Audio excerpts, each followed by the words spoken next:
So in this film clip, I'm going to show you how to show how long a shadow will be at different times of day.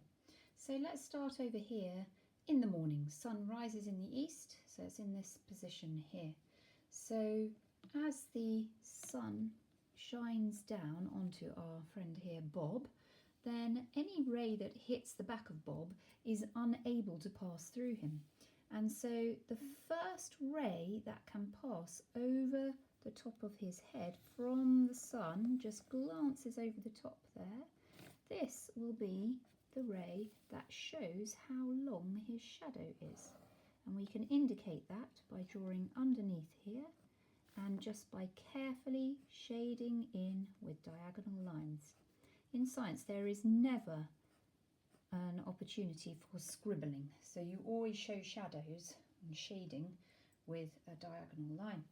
So this would be the size of Bob's shadow. Now, as the day progresses, the sun appears to move in the sky. It's actually us moving, but the sun appears to get much higher. And this here, you could have a good guess at what sort of time that would be. When the sun is directly overhead, it's most likely to be about midday.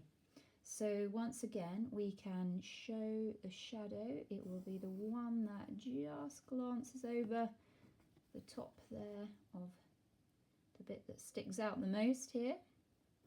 And you'll see, if I show it like this here, that his shadow will be directly under him. And the shadow will now be really quite short and right underneath his feet.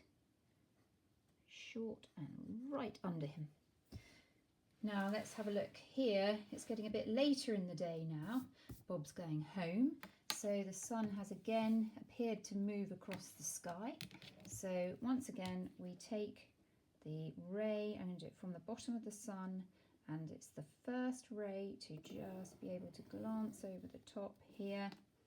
We show it with an arrow. You'll notice obviously any rays that come here, they can't pass through Bob because he's an opaque object. So this ray here, the first one after that, that will all be in the sunlight, but up until there, that is going to be blocked by Bob's body, giving you, once again, the length of his shadow. And you could measure that there. That's 7 centimetres long approximately.